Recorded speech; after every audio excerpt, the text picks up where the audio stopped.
Alors aujourd'hui, on va parler des bioplastiques. Alors on sait que les plastiques, le plastique fait vraiment partie de notre vie quotidienne. Le plastique et ses développements ont peut-être même jalonné l'histoire et le développement de notre société consumériste. On rappellera quelques dates clés liées au développement et à la production du plastique. On rappellera aussi quelques chiffres assez vertigineux. Et aujourd'hui, disons que les innovations vont plutôt dans le sens d'une volonté de réduire cette production, de réduire cette consommation, mais aussi d'aller vers des solutions alternatives. Et c'est ainsi qu'on en arrive à parler de bioplastique, qui est une notion au contour un peu flou, on le verra.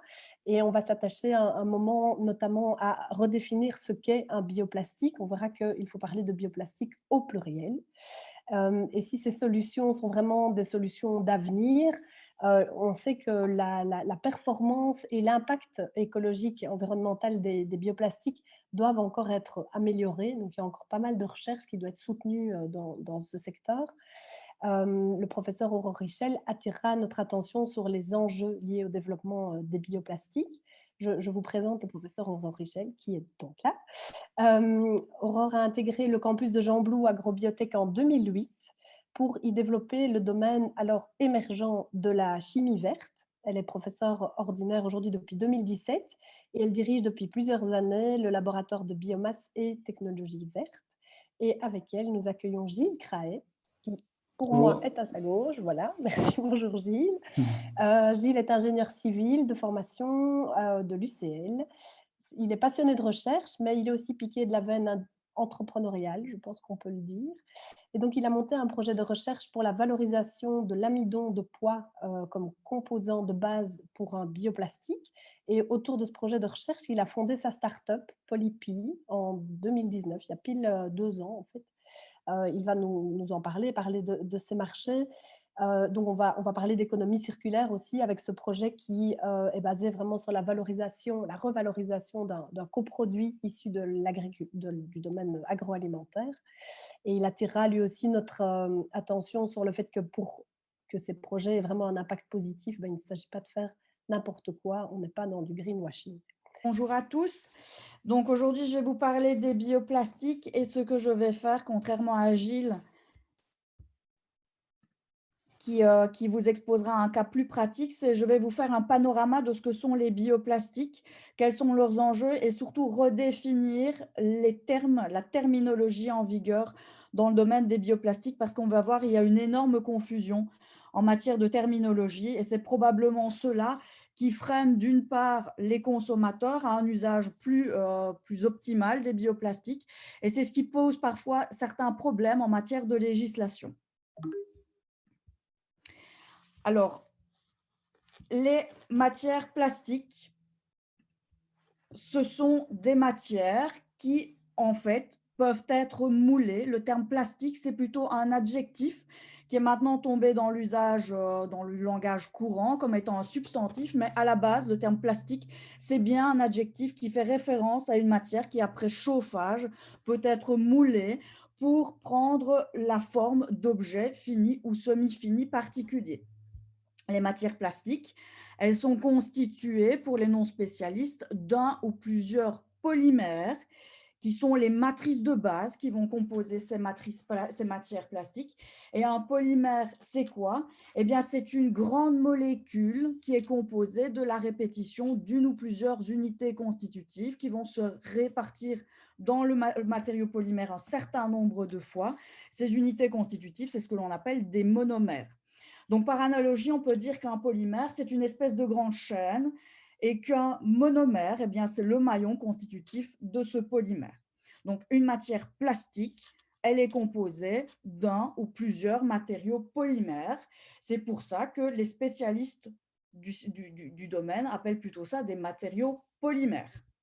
Alors, l'usage des matières plastiques, elle n'est pas récente. Généralement, on considère que l'invention des matières plastiques est plus en relation avec le secteur moderne, avec le secteur de l'industrialisation. Or, il convient de mentionner que les matières plastiques, eh bien, on les connaît depuis très longtemps. L'homme a de manière traditionnelle déjà employé les matières plastiques pour manufacturer différents objets, et ce, depuis plusieurs siècles avant Jésus-Christ. En Mésoamérique, par exemple, 1600 ans avant Jésus-Christ, on avait déjà l'utilisation, très empirisée certes, des matières plastiques qui provenaient d'un polymère spécifique, qui était le caoutchouc naturel, qui provient des saignées de l'hévéa, qui est l'arbre à latex, à caoutchouc. Et en Mésoamérique, on fabriquait déjà des petites statues religieuses avec ce caoutchouc naturel. On remarque aussi des exemples encore plus anciens en Europe au Moyen Âge, où là on utilisait plutôt des cornes de bovins qui servaient de matière pour la production de polymères, qui servaient alors, après un traitement assez empirique avec des agents chimiques, à produire des espèces de vitres qui permettaient la fabrication de petites lanternes pour s'éclairer. Donc l'usage des matières plastiques, contrairement à ce qu'on pourrait penser, c'est pas quelque chose de récent, c'est pas quelque chose en relation avec notre mode de vie moderne, c'est déjà quelque chose que l'on connaissait plusieurs siècles avant Jésus-Christ. Les matières plastiques et leur usage dans notre quotidien vont par contre prendre un tournant décisif au 19e siècle, où là, on va commencer à produire de manière moins empirique, beaucoup mieux maîtrisée, des matériaux plastiques qui vont remplir des fonctions spécifiques. Au 19e siècle, tous les matériaux plastiques que l'on génère sont toujours issus de matériaux renouvelables, en particulier de matériaux issus de ressources végétales. Un exemple dans l'amélioration des voies de production des matières plastiques au 19e siècle, on le doit à Goodyear, qui a trouvé de manière tout à fait fortuite une manière de solidifier le caoutchouc naturel pour lui donner cette forme noire que l'on voit sur la gauche du diagramme. Et ce procédé qu'il a mis au point de manière tout à fait fortuite, c'est ce qu'on appelle le procédé de vulcanisation, qui est encore utilisé dans l'industrie automobile pour transformer du caoutchouc naturel en une substance dure qui présente des propriétés fonctionnelles particulières. Un deuxième fait marquant au 19e siècle, on le doit à Hayat. Hayat qui a répondu à une annonce qu'il a trouvée dans la presse. En fait, au 19e siècle, à la moitié du 19e siècle, il y a eu un grand engouement aux États-Unis pour le billard. Et avant, les boules de billard étaient fabriquées avec de l'ivoire. Et Hayat a répondu à une annonce qui cherchait en fait une alternative à cet ivoire naturel de synthèse, et Hayat a mis au point ce que l'on appelle la celluloïde, qui vous est montré sur la droite du diagramme. La celluloïde, c'est une matière plastique manufacturée au départ de cellulose, qui est un des composants principaux qui vient des matières végétales. La cellulose, c'est ce qui sert à faire le papier, par exemple. Et Hayat a trouvé un procédé qui permettait de mélanger cette cellulose avec différents agents chimiques pour lui donner cette forme dure, compacte, analogue à de l'ivoire naturel. Donc ces deux faits marquants marquent probablement les premiers points, les premiers tournants dans l'histoire de la manufacture à grande échelle des matières plastiques pour nos usages quotidiens. Ce que je vous ai représenté ici, c'est une ligne du temps et on va voir les différents faits contributifs dans le domaine de l'industrie des plastiques de manière générale. Donc, hormis les développements de Goodyear et de Hayat avec la celluloïde, on voit aussi apparaître d'autres faits marquants, d'autres matières qui vont apparaître et que l'on a encore en usage à l'heure actuelle. C'est le cas par exemple de la viscose, qui a été produite pour la première fois entre 1880 et 1900. La viscose, elle aussi, est produite à partir d'un polymère issu de ressources renouvelables, et ce polymère, c'est aussi de la cellulose. On a aussi un autre exemple qui date de la fin du 19e siècle, qui est la galalite. La galalite, en fait, à l'époque, c'était le matériau que l'on utilisait pour faire les boutons qui servaient aux différents vêtements. Et la galalite, elle est produite à partir d'un polymère. Et ce polymère, c'est aussi un polymère issu de ressources renouvelables. Ce sont des protéines spécifiques que l'on appelle la caséine et qui se retrouvent dans le lait.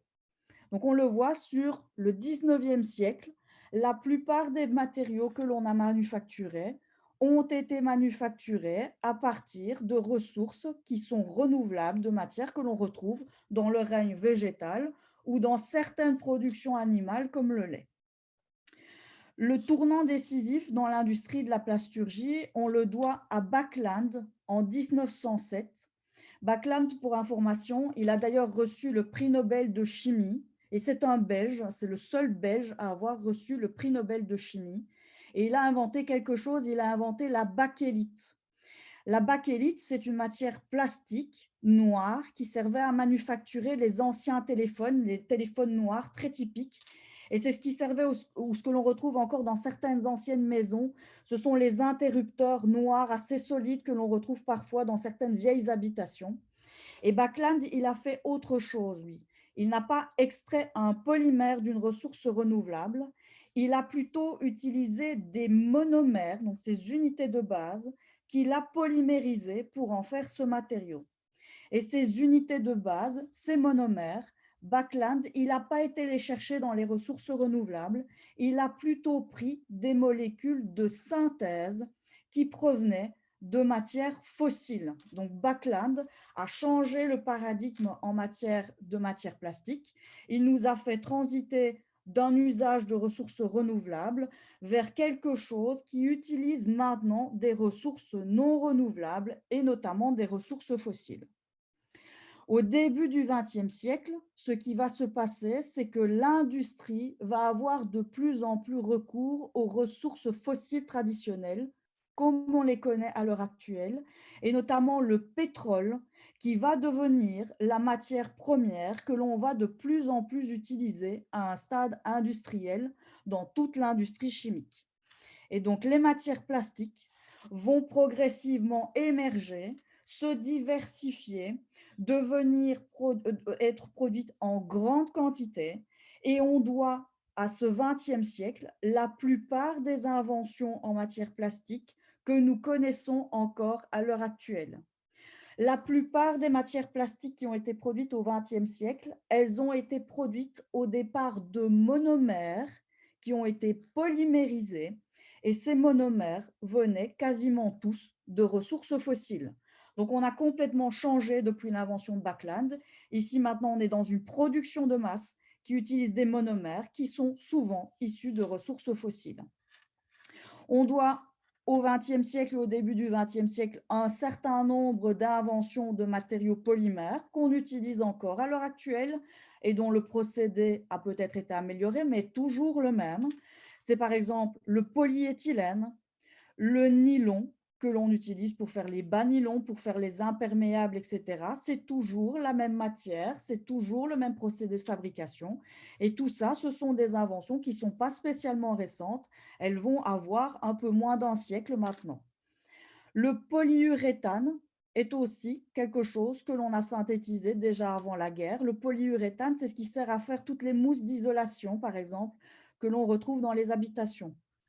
Le téflon est aussi une invention que l'on retrouve avant la guerre. Le téflon, c'est les revêtements anti-adhésifs que l'on va retrouver dans les poêles et dans certaines casseroles que l'on utilise encore à l'heure actuelle dans nos cuisines.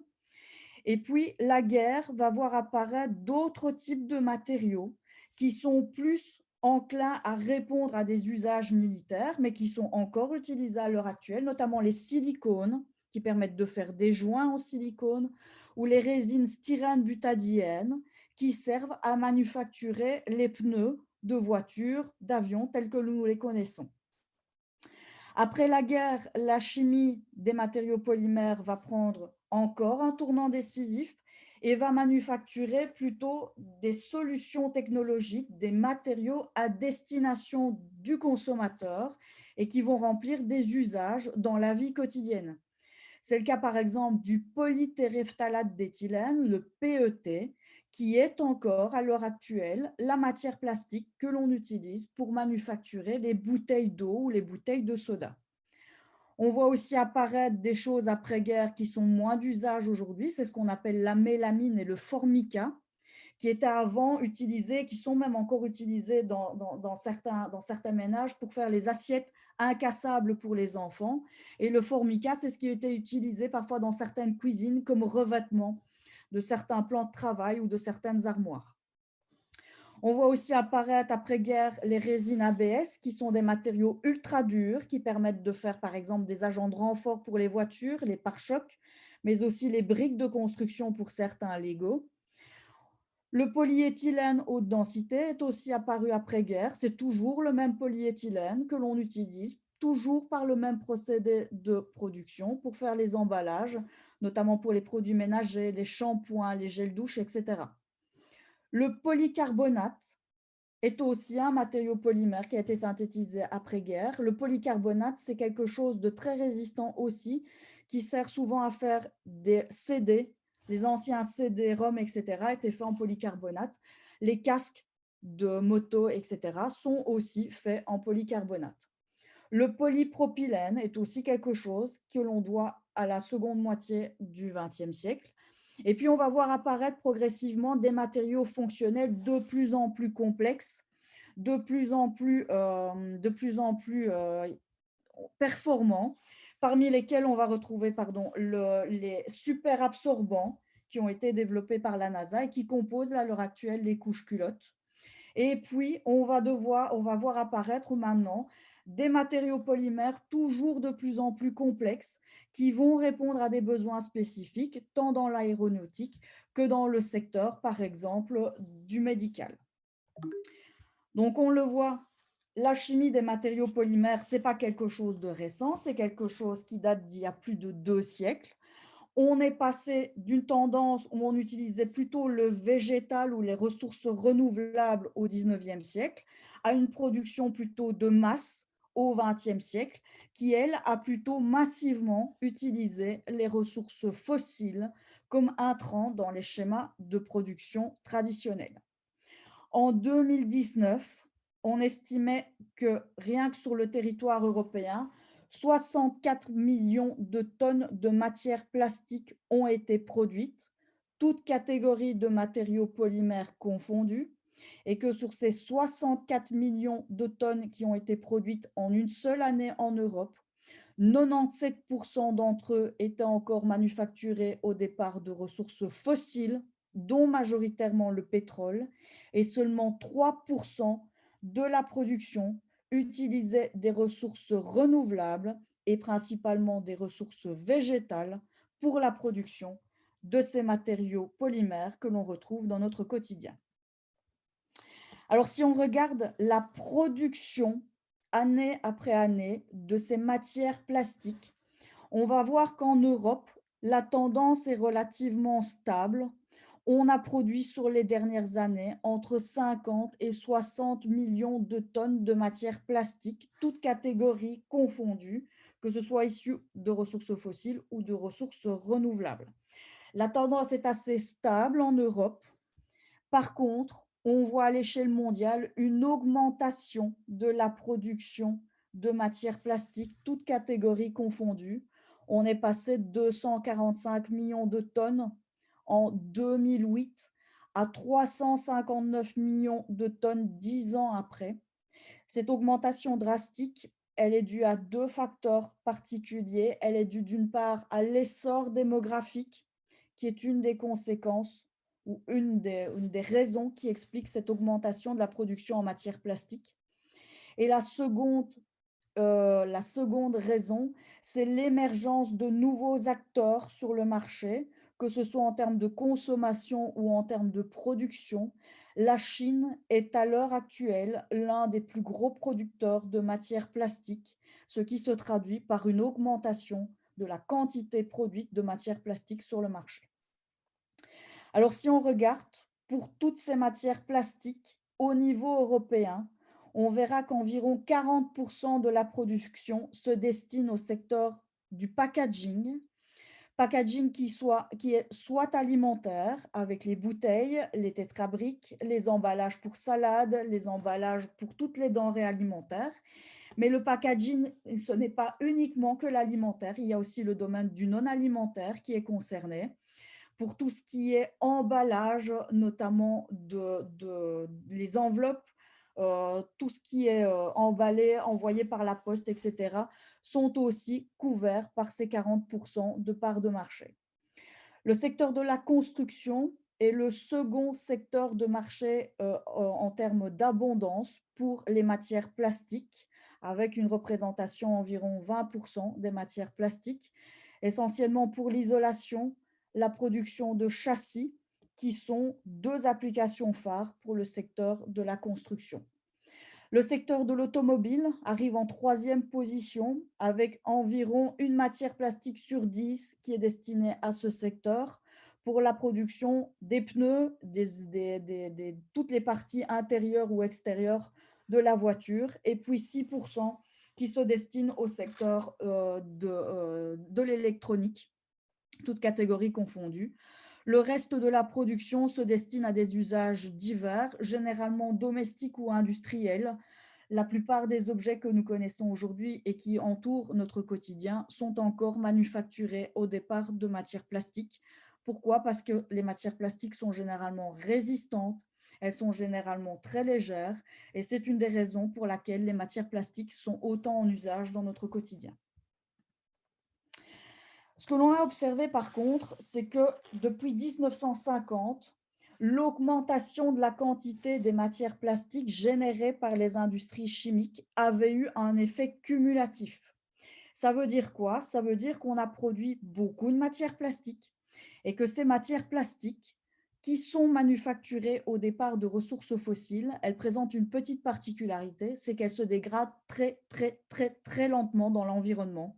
Il faut généralement considérer qu'il faut plusieurs centaines d'années pour une matière plastique traditionnelle pour se dégrader dans l'environnement ou dans les océans.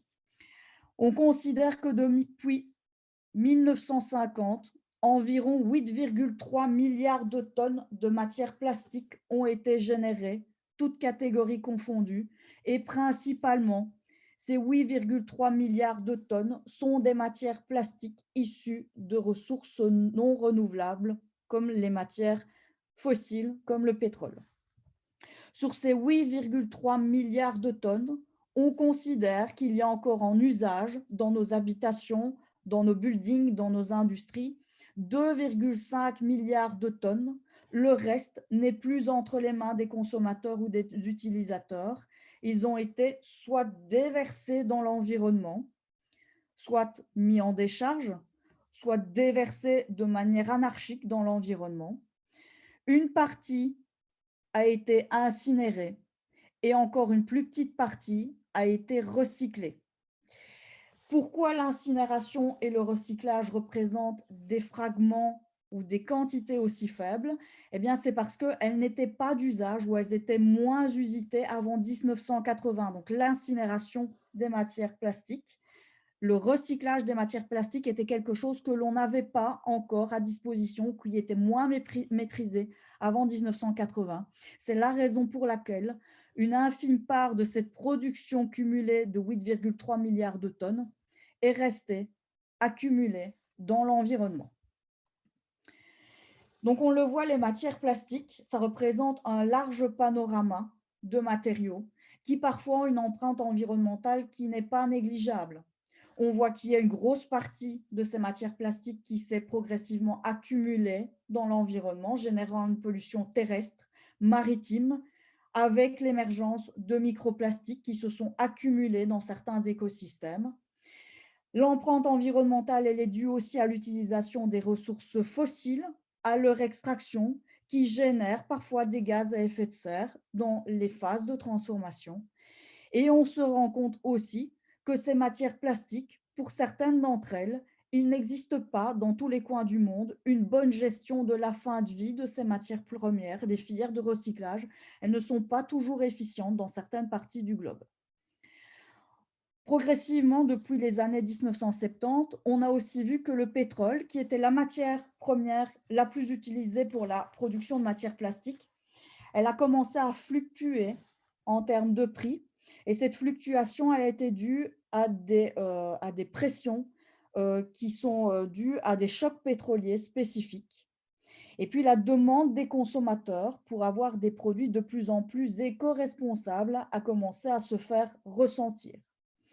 En conséquence, au début des années 2000, on a vu un regain d'intérêt, tant par les consommateurs que par les industries ou par les décideurs politiques, de ce que l'on a appelé les bioplastiques, qui se sont positionnés comme étant des alternatives plus respectueuses de l'environnement que les matières plastiques traditionnelles. Et c'est là que les choses se compliquent, parce que les bioplastiques, ce n'est pas aussi simple que ça à cerner. C'est quelque chose qui est plein de nuances et pour lesquelles les définitions en vigueur ne sont pas toujours très claires. Un bioplastique, ça fait référence, et c'est sa définition officielle, à une matière plastique, donc qui peut être moulée quand on va la chauffer, et qui peut être composée en tout ou en partie de matières premières issues de ressources renouvelables et ou qui peuvent être biodégradables ou compostables.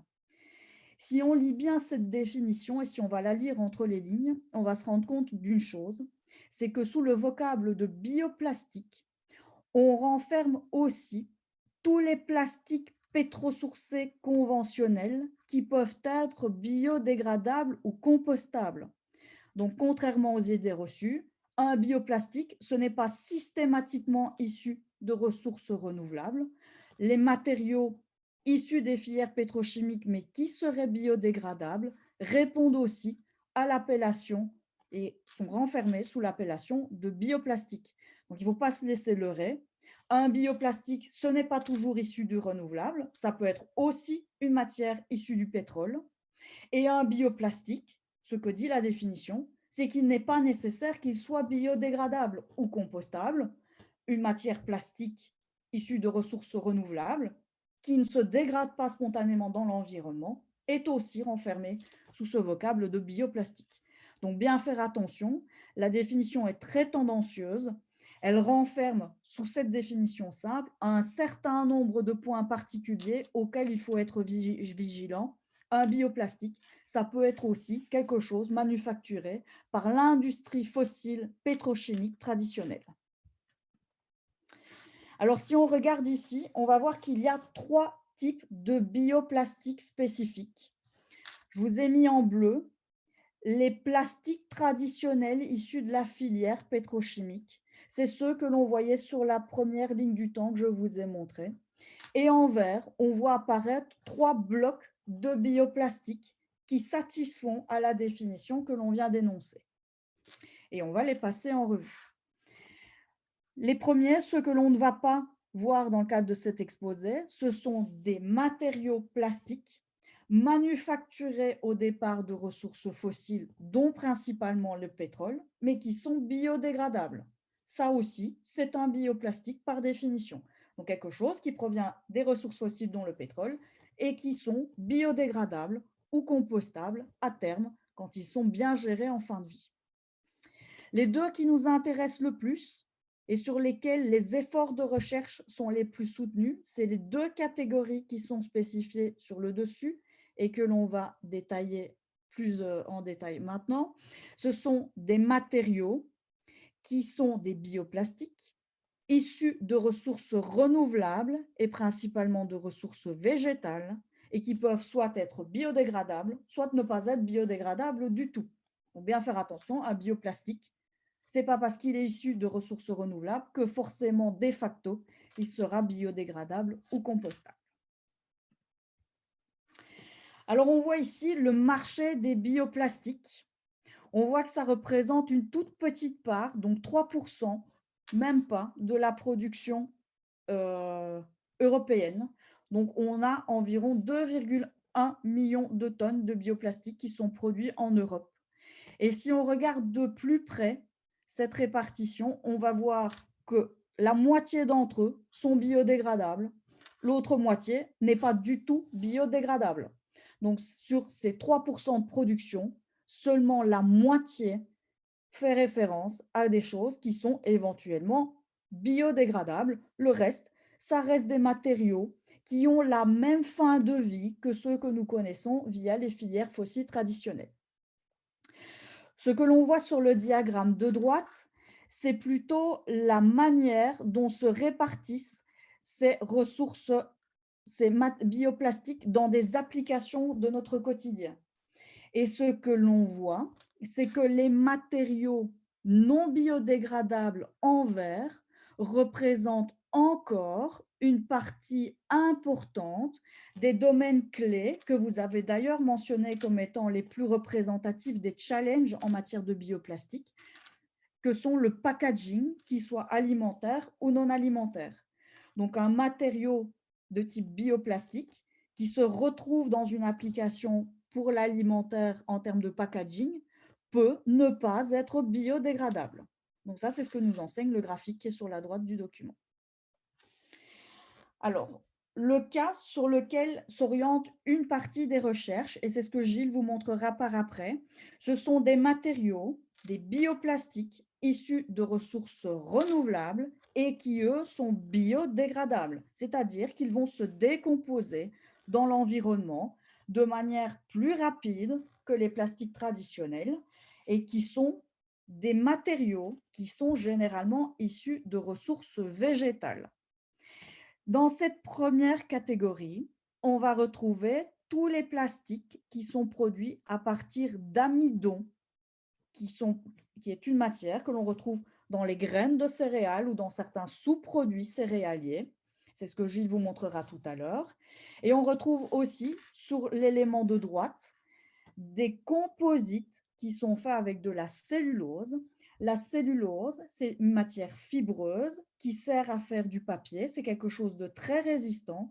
Et donc, on utilise les propriétés de la molécule dans la matière pour en faire quelque chose d'analogue qui satisfait à des propriétés fonctionnelles particulières.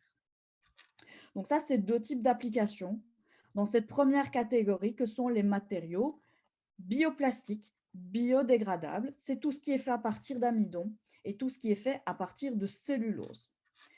On va aussi retrouver dans cette catégorie ce qu'on appelle le PLA, qui est une des matières plastiques qui a notamment été produite par Galactic, Futero, etc., qui sont des dérivés de l'acide lactique que l'on a polymérisé. Donc ça aussi, ça rentre dans cette catégorie. Ça sert à faire la molécule que l'on voit ici sur la droite en bas, ce qu'on appelle du PLA, qui est une matière plastique qui servait à faire des bâches que l'on mettait sur les champs, qui permettaient de retenir l'eau et qui se dégradaient progressivement au contact du sol. Les efforts de recherche qui sont menés notamment dans certaines universités en Wallonie et notamment à l'université de Mons, elles concernent la voie la plus à droite du diagramme. En fait, quand on va polymériser l'acide lactique, on va soit obtenir quelque chose de piètre qualité qui va juste servir à faire des emballages ou des bâches plastiques, mais si on maîtrise mieux l'opération de polymérisation, on peut donner naissance à un polymère qui présente des propriétés fonctionnelles beaucoup plus abouties, beaucoup plus fines et qui permettent aux matériaux de cibler des applications beaucoup plus innovantes, notamment dans l'impression 3D. Ce que l'on voit, c'est que pour faire ce PLA de très haute qualité, il faut rajouter une étape de synthèse et passer par un intermédiaire réactionnel que l'on appelle un lactide. Ça implique que comme on rajoute des opérations unitaires, comme on rajoute des étapes de synthèse, on augmente de facto le prix du matériau qui va être mis sur le marché. Donc, plus on a un matériau de qualité, plus ça veut dire de manière intuitive que le nombre d'étapes de synthèse qui se cachent derrière la production de ce matériau est important. Et plus le nombre d'étapes de synthèse est important, plus ça veut dire que le prix sur le marché est relativement important. Un autre exemple de matériau qui est fait à partir de matières renouvelables, c'est le cas des molécules que l'on appelle drop-in. Alors un drop-in, c'est quoi? C'est une matière de type bioplastique qui est en tout point égal à ce qui se produit actuellement via les filières pétrochimiques conventionnelles.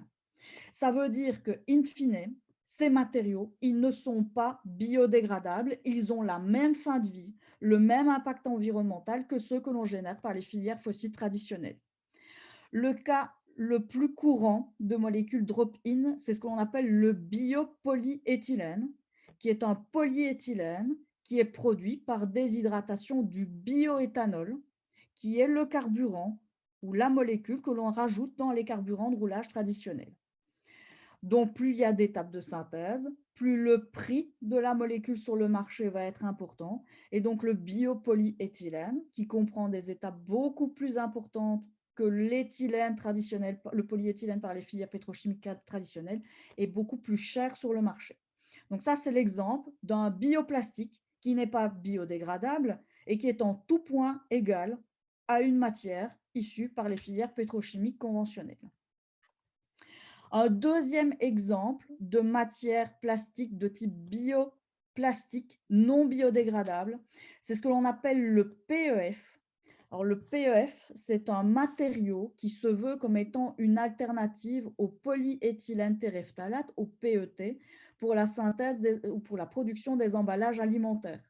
Coca-Cola, Heinz, Danone, Nestlé sont tous en train d'investiguer cette voie de synthèse en partenariat avec des usines comme BASF, qui a maintenant un site à Anvers, qui manufacture ce PEF, qui est une alternative au polyéthylène terephthalate que nous connaissons pour l'emballage alimentaire. Ce PEF a aussi une persistance dans l'environnement et comme on le voit, il peut être produit à partir de ressources renouvelables moyennant une séquence d'opérations de transformation.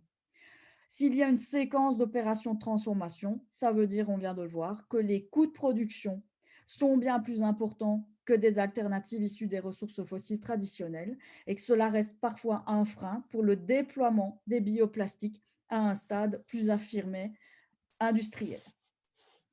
Alors, en termes de recherche, on le voit, tout est faisable en termes de bioplastique. On peut tout synthétiser, des choses analogues à ce qui se produit à l'heure actuelle par les filières fossiles.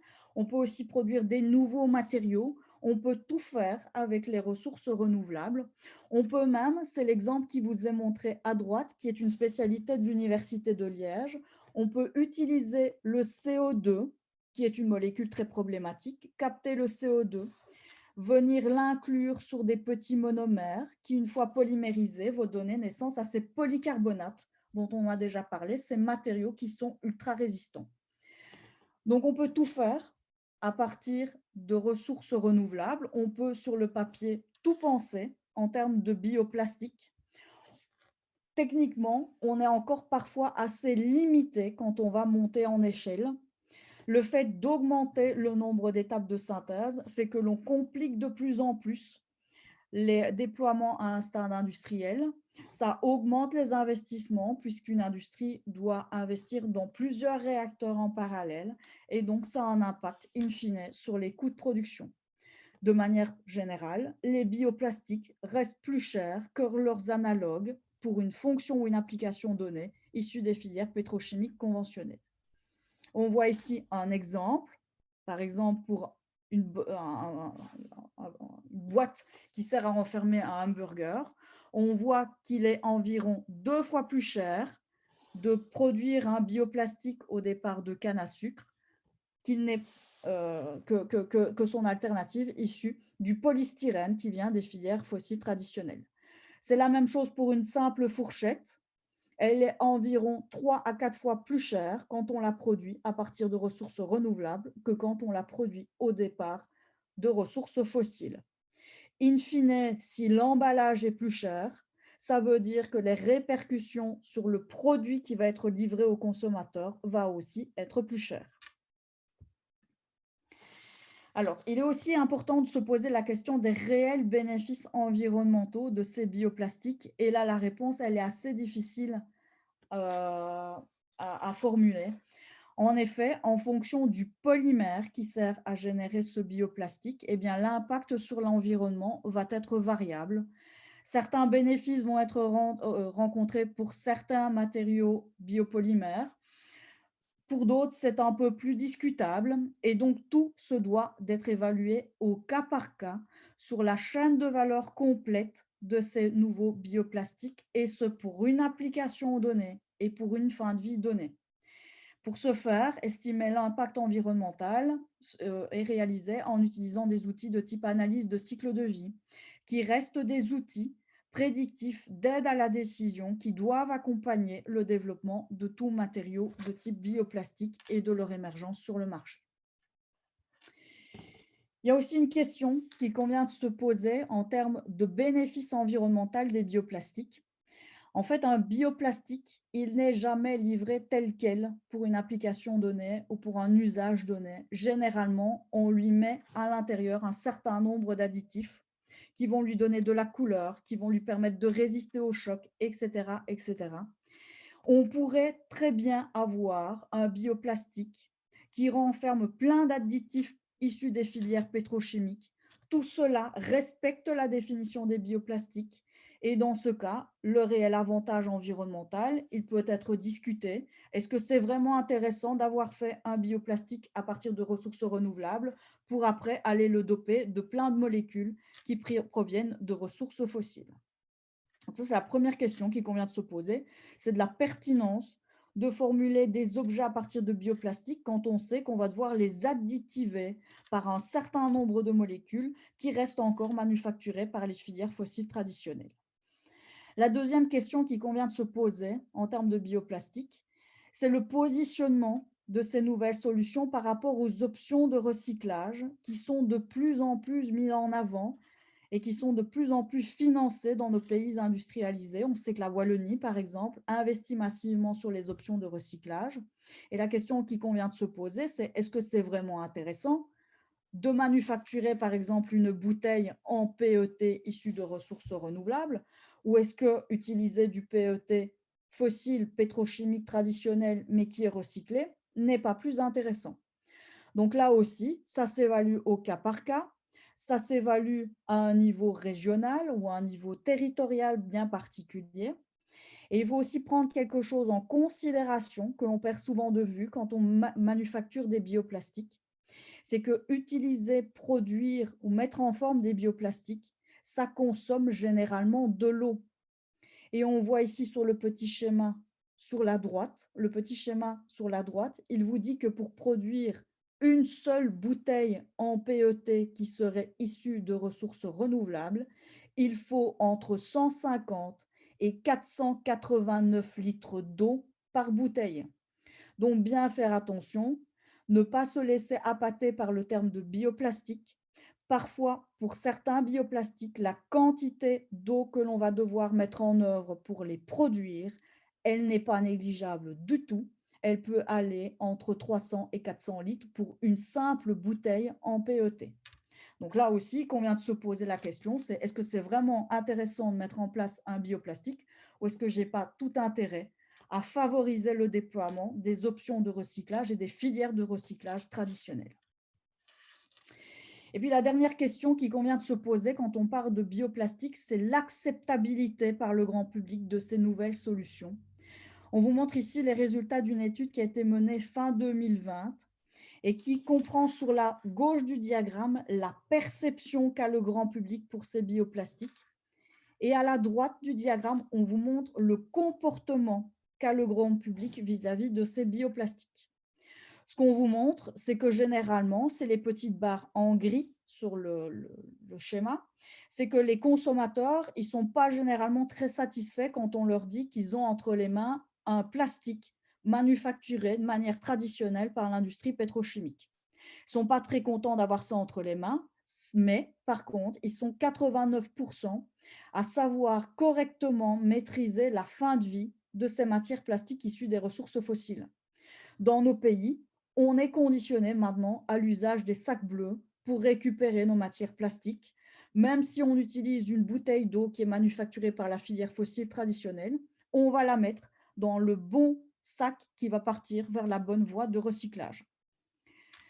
Si maintenant on met en présence le grand public avec des solutions de type bioplastique issues de matières renouvelables, on va voir qu'il va être plutôt content. Mais on va voir aussi apparaître quelque chose dans son comportement, c'est qu'il ne va pas très bien savoir comment gérer la fin de vie de son matériau. On voit que 37% des consommateurs seulement savent ce qu'il faut faire d'un bioplastique biodégradable. Certains d'entre eux ne savent pas, vont le mettre par exemple sur leur compost de manière naïve ou vont aller le mettre dans leur poubelle verte qui va partir aux unités de biométhanisation, Or, il faut faire attention, c'est que le terme biodégradable n'est pas synonyme du terme compostable. Gilles va vous en parler. C'est deux notions différentes. Compostable, ça veut dire que oui, je peux le mettre sur mon compost. Biodégradable, ça ne veut pas dire ça du tout. Ça veut juste dire que le matériau plastique peut se dégrader en présence de certains micro-organismes, mais uniquement dans des conditions particulières. Ça ne veut pas dire que je peux, de manière naïve, aller le mettre dans le fond de mon jardin et me dire je vais attendre que la pluie et le beau temps fassent son effet. Ça ne veut pas dire ça, ce sont deux choses différentes. Donc, ce que l'on voit apparaître, c'est que si le consommateur est très satisfait et très demandeur de solutions de type bioplastique biodégradable, eh bien, il ne sait pas spécialement bien gérer la fin de vie de ces matériaux. Donc, ce qu'il faut reconnaître à la fin de cet exposé, c'est que les matières plastiques, elles couvrent plus de 2 siècles de notre histoire et que les bioplastiques, ce n'est pas quelque chose de novateur, c'est quelque chose qui s'est déjà manufacturé de manière traditionnelle. Au début du 19e siècle, on manufacturait déjà sans le savoir des bioplastiques issus de ressources renouvelables et principalement de ressources végétales. La rupture technologique, elle se fait surtout à l'heure actuelle dans l'amélioration des voies de production qui permettent d'obtenir des bioplastiques beaucoup plus purs, qui répondent à des propriétés fonctionnelles bien plus spécifiques, mais que améliorer ces propriétés fonctionnelles sous-entend qu'on augmente le nombre d'étapes de réaction et donc, in fine, ça a une répercussion sur les coûts de production au final. Bien faire attention aux aspects de définition. Un bioplastique n'est pas toujours issu de ressources renouvelables. Des matériaux fossiles traditionnels plastiques qui sont biodégradables sont aussi inclus sous le vocable de bioplastique. Il est encore difficile de positionner certains bioplastiques par rapport à leurs homologues traditionnels issus des filières fossiles, et c'est encore plus compliqué maintenant que certaines régions comme la Wallonie investissent dans les filières de recyclage de leurs matières plastiques traditionnelles. Donc ça, c'est les 3 points qu'il faut connaître à l'issue de cet exposé et qui va permettre à Gilles d'embrayer sur le sien. Pour tous ceux qui veulent plus d'informations, vous pouvez lire un article que nous avons publié avec nos collègues de Mons dans Actualité chimique, qui est un article grand public qui explique le positionnement des académies en Wallonie sur les options de bioplastique. Et puis pour tous ceux qui veulent plus d'informations générales, je vous invite à aller voir mon blog à l'adresse qui vous est mentionnée, donc www.chem4us.be, qui propose sur base mensuelle des dossiers en général reliant des faits de société au bioplastique et qui sont disponibles de manière vulgarisée en langue française. Et je vous remercie pour votre attention. Bonjour à tous, je m'appelle Gilles Cray, je suis ingénieur en chimie et sciences des matériaux et je me suis lancé depuis 2 ans dans l'entrepreneuriat et dans le domaine des bioplastiques. D'abord, un rapide point sur ma startup Polypi qui a été fondée l'année passée et qui est encore au stade de R&D. On est en train de développer un bioplastique fait à partir d'amidon de pois et on essaie vraiment de s'inscrire dans une procédure d'économie circulaire en utilisant des déchets écoproduits comme l'amidon de pois qui est en fait un coproduit de la production de protéines de pois réalisées par Cosucra, une entreprise du côté de Tournai. Et donc, on est en consortium avec l'Université de Mons, Cosucra et Polypi pour développer ce bioplastique. On a commencé un projet de recherche subventionné par la région Wallonne qui a débuté en septembre dernier. Alors, comme le professeur Richel l'a introduit, on a un gros souci point de vue plastique qui est que la majorité de plastiques qui sont produits aujourd'hui sont faits à partir de pétrole. Et on a également un problème en fin de vie qui est la pollution liée à ces déchets plastiques. Donc, comme ici, la fondation Ellen MacArthur, qui est une fondation qui œuvre grandement pour l'économie circulaire, a fait un constat en 2014 où 6% du pétrole des ressources fossiles utilisées dans le monde en 2014 étaient utilisées pour la production de plastique. Et d'ici 2050, ça risque de devenir 20%. C'est vraiment une part énorme de ressources fossiles qui sont utilisées pour la production du plastique. Et le deuxième constat qui est la pollution liée à la fin de vie quand quand il y a du mismanagement, une contrainte à ces bioplastiques, car le domaine des plastiques est vraiment très, très complexe. Il y a vraiment beaucoup de plastiques différents et du coup beaucoup de bioplastiques différents. Et donc, au cas par cas, toutes les solutions ne vont pas toujours être les meilleures solutions. Il faut prendre un peu des pincettes pour parler de ce sujet. Je reprends un peu un slide toujours de la Fondation Ellen MacArthur qui présente un peu une vision du futur pour une économie circulaire dans les plastiques. Alors, pour qu'on ait vraiment une économie circulaire complète dans les plastiques, il faut d'abord appliquer des principes que vous connaissez sûrement, qui sont Reduce, Reuse, Recycle. J'insiste que c'est vraiment dans cette optique-là qu'il faut d'abord travailler. Donc, si on veut changer un emballage plastique, l'utilisation du plastique pour un certain objet ou pour une application, il faut d'abord passer par toutes ces étapes avant de voir si le bioplastique est une bonne solution ou pas. Et donc, par exemple, lors d'étapes du design, on va pouvoir réduire. Est-ce qu'on a vraiment en fait besoin de plastique? Est-ce qu'on a besoin de cet emballage?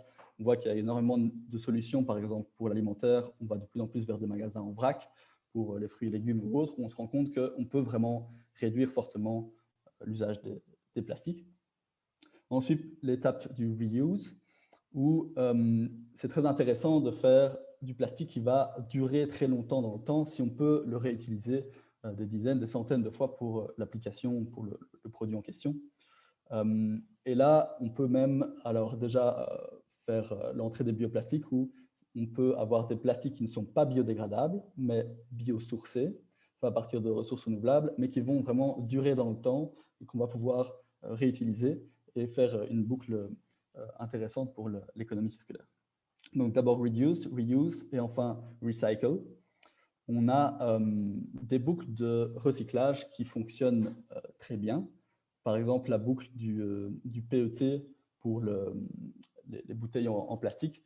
Si, dans le cas où c'est bien produit, bien collecté, bien trié et bien recyclé, on a une boucle qui peut être assez intéressante aujourd'hui, point de vue durabilité. Donc, tous les plastiques pétroliers ne sont pas toujours à jeter, en tout cas à court terme, s'il y a une bonne recyclabilité des matériaux derrière. Et enfin, on va pouvoir trouver les bioplastiques qui vont être plutôt utiles pour des applications où on ne peut pas utiliser, on ne peut pas se passer de plastique, on ne peut pas le réutiliser ou en tout cas difficilement, on ne peut pas le recycler. Et donc, on retrouve à gauche le biosourcé. Ça va être vraiment intéressant de réduire la dépendance aux ressources fossiles, au pétrole, et utiliser plutôt des ressources renouvelables. Je vais parler juste après aussi de contraintes supplémentaires pour que ce soit vraiment bien renouvelable, mais en tout cas, on peut vraiment réduire notre dépendance au pétrole avec les bioplastiques. Et à droite, en fin de vie, pour des produits qu'on ne peut pas réutiliser, qu'on ne peut pas recycler, il y a vraiment un intérêt pour les bioplastiques où on va pouvoir les composter ou les biodégrader en fin de vie, pouvoir gérer cette fin de vie et boucler la boucle du carbone pour que le carbone retourne à la Terre. Donc, ce que je veux illustrer ici, c'est que les bioplastiques peuvent apporter des solutions vraiment intéressantes, mais il faut les utiliser pour des bonnes applications. L'idée ici n'est pas de remplacer l'ensemble des plastiques par des bioplastiques, mais de faire vraiment une réflexion d'éco-design et d'économie circulaire. Et dans certaines applications, il y a vraiment un intérêt d'utiliser des plastiques soit biosourcés, soit biodégradables, soit les deux.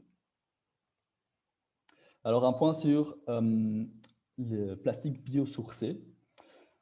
Alors, biosourcé, ça peut vraiment être très bénéfique, mais il faut quand même prendre quelques points d'attention. Il faut que les ressources renouvelables utilisées soient réellement renouvelables. Je ne sais pas si vous avez vu certaines images du genre, mais on va parfois déforester en Amérique du Sud pour mettre derrière de la monoculture de sucre de canne ou d'autres plantations qui vont parfois servir à faire des bioplastiques. Ça ne s'inscrit pas vraiment dans une démarche durable. Donc, il faut quand même faire attention quand c'est biosourcé, quelle est vraiment la source renouvelable et si elle est vraiment renouvelable. De nouveau, avoir des conditions de travail décentes, c'est vraiment important pour la durabilité totale du système. Et également éviter la compétition avec l'alimentaire. Ça, c'est une critique qui revient assez souvent pour les bioplastiques biosourcés. c'est qu'on utilise des surfaces arables de culture pour faire pousser, par exemple, du maïs, mais pour en récupérer l'amidon et faire du bioplastique plutôt que de l'alimentaire. Ça, c'est effectivement un problème auquel il faut faire attention. L'idée n'est pas d'utiliser un maximum de place de surface arable dans le monde pour faire du bioplastique. Il faut trouver des manières où les deux coexistent, puisque l'alimentaire est quand même vraiment un gros problème de société aussi, et on manque de plus en plus de surfaces cultivables. Et donc, il ne faut pas que ça entre directement en compétition. Personnellement, la solution que je mets le plus en avant, qui me semble vraiment la plus intéressante, c'est de vraiment s'appuyer sur des produits circulaires et donc utiliser des sous-produits ou des déchets, par exemple de l'industrie agroalimentaire. Il y a vraiment beaucoup d'opportunités où ce sont des éléments, des ingrédients qu'on n'utilise pas ou quasi pas en alimentaire et qui vont pouvoir être réutilisés pour être transformés en bioplastique et attaquer des applications qui sont cohérentes. Deuxième point d'attention pour les plastiques biosourcés, c'est que la définition d'un plastique biosourcé n'est pas très claire et sujette à quelques greenwashing, puisque à partir de 30-40% de matières renouvelables, de matières premières renouvelables dans un produit, on va pouvoir dire qu'il est biosourcé. Ce qui parfois donne un sentiment d'être floué de la part du consommateur quand il se rend compte que par exemple, une bouteille de Coca-Cola, ils ont lancé ça il y a quelques années, ils ont déposé la marque Plants Bottle, bouteille de plantes, qui est faite à 30% de ressources renouvelables. Et donc, le produit qu'ils vendent est à 70% fait à partir de pétrole et s'appelle Plant Bottle, ce qui déculpabilise le consommateur. Il se sent responsable environnementalement en achetant ces bouteilles, mais qui est en fait pas une solution complète. Voilà, je ne dis pas que bon, on est quand même passé de 0 à 30% de biosourcés, c'est quand même une amélioration, mais voilà, il faut faire quand même un peu attention à ce genre de définition. Et donc ça, il faudra encore un peu de travail pour que ce soit bien clair pour tout le monde et peut-être alors plus de transparence aussi de la part des entreprises quand elles créent ou emploient des bioplastiques sur quel est le pourcentage vraiment de renouvelables et d'où vient ce renouvelable pour qu'on soit sûr que le long de toute la chaîne, on ait vraiment quelque chose de durable et circulaire. Alors, point de vue des certifications, je vais vous présenter ici quelques petites certifications de TÜV Austria, qui est une des plus grosses références en Europe et le plus utilisée. Les certifications sont très utiles pour le monde industriel, justement pour communiquer avec les consommateurs et qu'on puisse facilement repérer quel produit est biodégradable, biosourcé, compostable, quelle est la différence entre ces produits. Et donc, c'est quelque chose que les industriels vont vite aller essayer d'obtenir pour pouvoir certifier leurs produits. La première certification, comme je viens d'en parler, c'est OK biobasé, avec les pincettes à prendre sur le pourcentage de biobasé et l'origine du biobasé. En dessous du biobasé, on va retrouver OK compost. Alors, OK compost, c'est la certification qu'a par exemple le PLA, qui est un bioplastique très fort répandu, qui est en fait compostable industriellement. Alors, un compost industriel, on ne va pas en trouver partout et ça a besoin vraiment de conditions assez spécifiques, 50 à 70 degrés Celsius avec certains micro-organismes et vraiment un entretien du compost qui est assez strict. Et donc, des produits OK compost vont être cohérents s'il y a derrière vraiment une collecte, et c'est souvent une collecte municipale, par exemple, la collecte de déchets organiques. Ces déchets organiques vont être mis dans un compost industriel et donc des plastiques compostables, OK compost industriel, peuvent se dégrader dans ces composts-là. Donc de nouveau, ça peut être une solution très intéressante si tout le système et toute la boucle est bien bouclée, mais ça peut entraîner aussi certaines confusions. Le consommateur, si ce n'est pas bien informé, peut envoyer ça au PMC et dans le tri du PMC, en fait, il n'y a pas encore de tri sur les matériaux compostables. Et donc, ça va parfois être considéré comme une impureté et faire pire que mieux dans la boucle du recyclage. Donc, de nouveau, ça peut être une bonne solution, mais il faut qu'il y ait vraiment toute l'industrie derrière qui suive et la collecte. OK Compost Home, juste en dessous, c'est une certification un peu plus exigeante qui va permettre de composter un produit à la maison, c'est-à-dire dans un compost domestique. De nouveau, un compost domestique, c'est quand même quelque chose qu'il faut entretenir. Ce n'est pas juste un tas de déchets organiques. Et donc, il y a beaucoup de personnes qui jettent leur plastique, par exemple un emballage de journal où il est marqué OK Compost Home, qu'on va mettre dans un compost domestique. Mais voilà, le compost domestique n'est peut-être pas parfaitement géré. Et du coup, 6 mois plus tard, on retrouve encore le plastique dedans. Et ça pose vraiment question et parfois des pertes de confiance des consommateurs envers les bioplastiques. Il faut savoir que ces certifications, OK Compost et OK Compost Home, OK Compost, c'est 6 mois. En 6 mois, 90% de la masse va être transformée en biomasse, en eau et en CO2. Dans un compost domestique, ça va aller jusqu'à 12 mois. Donc, il faut parfois beaucoup de temps pour que ça se composte vraiment, d'où l'étonnement de certains consommateurs qui, après 3-4 mois, retrouvent toujours leur plastique dans les composts. Et donc là, il faut vraiment peut-être un peu plus de sensibilisation ou alors trouver des bioplastiques qui seront encore plus rapidement biodégradables pour permettre de finir cette boucle. À droite, 3 certifications sur OK biodégradable. Et donc, compostable, c'est vraiment dans un milieu de compost. OK biodégradable, ça va être dans un certain milieu qui sera plutôt un milieu naturel. Biodégradable seul, ça ne veut en fait rien dire. Il faut toujours dire biodégradable dans tel milieu. Les 3 certifications générales, c'est dans le sol, dans l'eau et dans le milieu marin. Et pour moi, c'est vraiment des fins de vie qui vont être assez intéressantes pour certains produits qu'on ne sait pas recycler ou qui sont justement utilisés dans ces milieux naturels.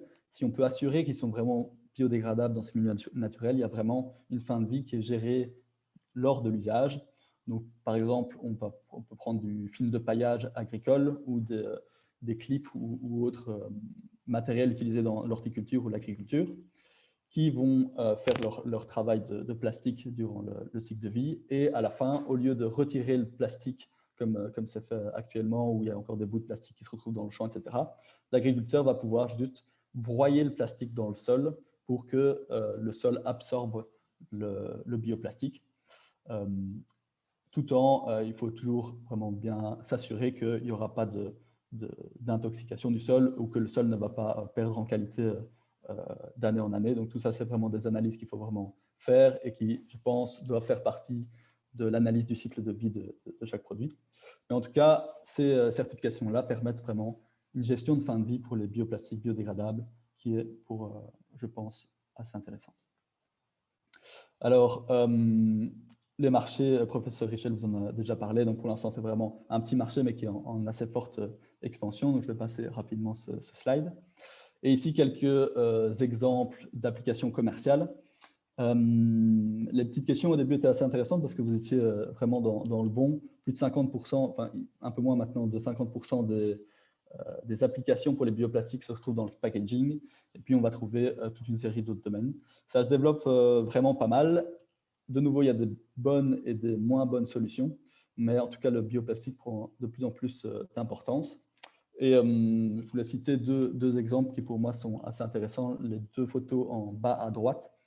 En bleu, c'est Notpla, une société britannique qui a proposé un plastique fait à partir d'algues, qui est donc complètement biosourcé et complètement biodégradable, mais aussi mangeable. Et donc, ils font des petites bulles comme ça d'eau, de jus de fruits, de cocktail ou autre, qu'on peut complètement ingéré. C'est vraiment des algues totalement mangeables. Et donc là, la fin du cycle de vie est naturellement gérée durant l'usage. Et juste en dessous, Lactips, une société française qui a développé un film plastique à partir de protéines de lait et qui est hydrosoluble et biodégradable. Et donc, on va de nouveau avoir une gestion de fin de vie lors de l'usage. Donc ici, un emballage de tablette de lave-vaisselle qui va se dissoudre dans l'eau et être biodégradable dans l'eau. Et donc, la fin de vie est naturellement gérée. Là où les emballages plastiques de tablettes de lave-vaisselle qu'on utilise actuellement, qui sont ceux dans l'eau, sont en fait faits à partir de pétrole. Alors, des incitants pour avancer sur les bioplastiques, il y en a aussi. Ça passe d'une part par la sensibilisation du grand public, mais aussi de la chaîne de valeur, et également par des initiatives plus politiques. Et donc ça, c'est intéressant quand même de voir que dans les régulations européennes qui avancent, dans le Green Deal et à la Commission européenne, il y a beaucoup directives qui sont mises en place. Vous connaissez tous maintenant la directive pour les single-use plastics, où on est en train de vraiment réduire un maximum des plastiques qui n'ont plus lieu d'être ou dont on peut trouver des alternatives plus durables. Et aussi la problématique des microplastiques qu'on retrouve plutôt dans les océans, où le plastique va petit à petit se désagréger en petits éléments qui vont eux-mêmes être ingérés par la chaîne alimentaire et qui peuvent causer des problèmes et qu'on connaît encore en fait très très mal. Et à la dernière ligne, vous voyez que la Commission européenne, dans son plan, intègre bel et bien les bioplastiques et va essayer de donner des régulations un peu plus précises et j'espère alors des définitions aussi un peu plus rigoureuses pour qu'il y ait un peu moins de confusion de la part du consommateur à ce niveau-là. Voilà, je finis rapidement avec quelques mots sur Polypi. Donc, nous, on essaie de développer vraiment un produit qui soit cohérent dans le système actuel, donc quelque chose qui soit 100% biobasé et biodégradable lors de son usage. Donc, on a différentes applications qu'on vise où la fin de vie sera directement gérée lors de l'usage. Et tout en employant un maximum de produits issus de produits circulaires, donc des coproduits ou des déchets, en particulier de l'agroalimentaire comme l'amidon de pois, et de permettre vraiment de boucler le cycle du carbone et ne pas polluer, mais au contraire avoir vraiment une boucle régénérative. Donc, par exemple, ici, de la culture de pois, on va extraire la protéine du pois pour l'alimentaire. Donc, par exemple, Cosucra vend sa protéine de pois pour des hamburgers végétariens. Et dans l'extraction, on extrait aussi l'amidon qui a beaucoup moins d'intérêt. Et donc, nous, on va, chez Polypi, récupérer cet amidon, le transformer en pellets de plastique biodégradables qui seront transformés, par exemple, en packaging. Le packaging, lui, à la fin de son usage, peut être collecté, composté ou biodégradé en l'état et va permettre de boucler la boucle du carbone et utiliser la biomasse pour refaire grandir d'autres cultures. Voilà, merci à vous, j'espère que j'étais clair et j'espère qu'il reste un peu de temps pour les questions-réponses.